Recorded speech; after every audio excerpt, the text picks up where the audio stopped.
Hello, everybody, and once again, welcome to Seeing the Whole Field. Today, on Seeing the Whole Field, I will share two different stories that changed spring training forever as we, you and I, all of us together, continue the history of spring training right now.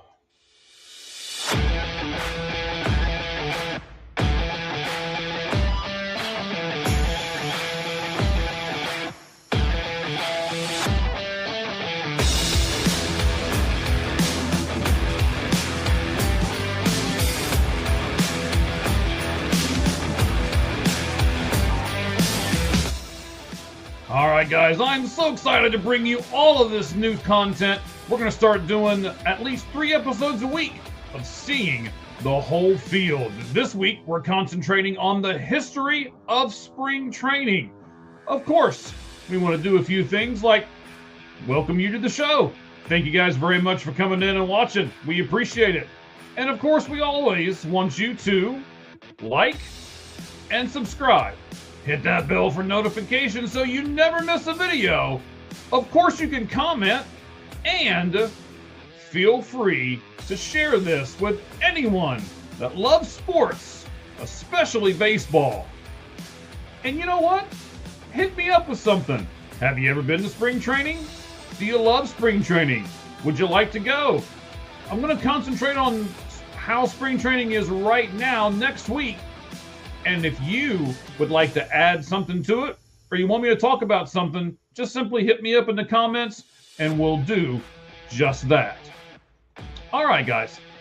It's St. Patrick's Day, 1918, and the Red Sox are playing the Pirates.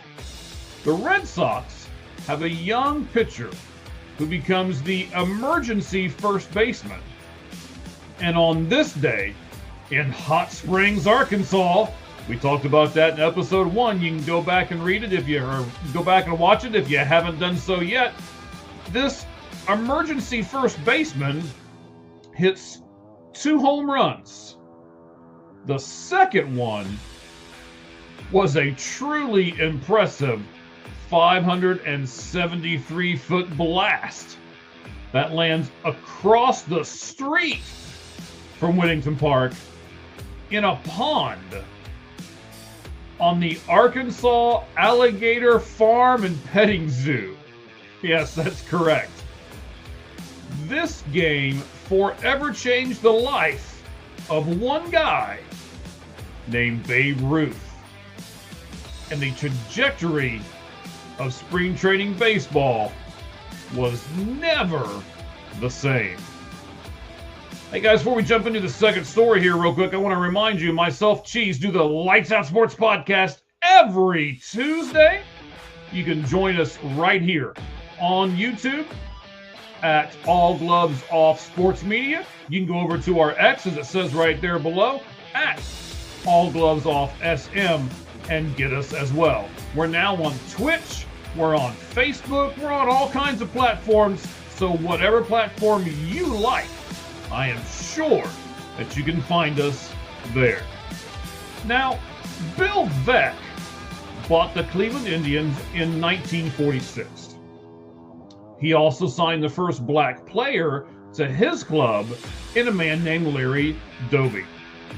He did not want Doby to play baseball as the only black man in the South, so Veeck, who owned a ranch outside of Tucson, Arizona, decided that he was going to take his team, his one and only team, out there to where this ranch was. He didn't have a league. He didn't even have a second team for that matter. But a roadside motel / gas station / taxidermy changed spring training for the second time in 1946. Now, before I get into this too much, we got to back up a few years, all right? In 1936, Ted and Alice Slinger bought a plot in Mesa, Arizona.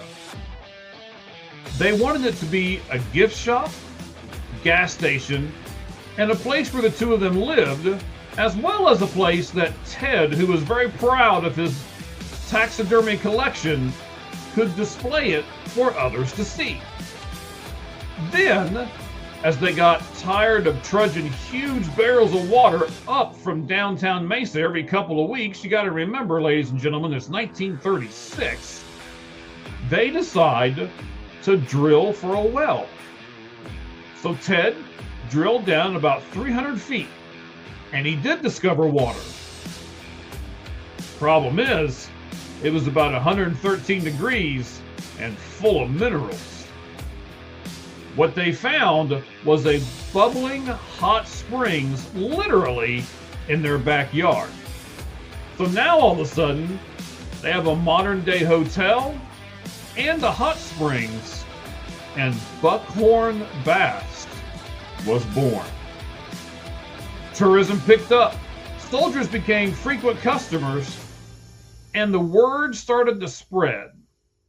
Now, a man named Horace Stoneham, who was the owner of the Giants back then, also had land outside of Tucson, and he began to frequent the Buckhorn Motel.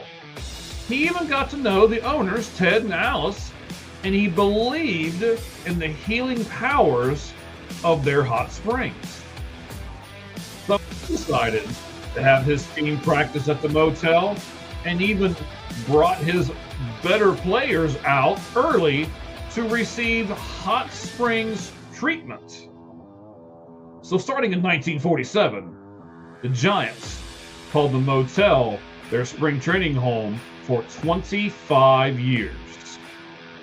Then the Cubs followed, and so did the Orioles, and honestly, so did Hollywood types like JFK was there, Andy Garcia, and Burt Reynolds, just to name a few.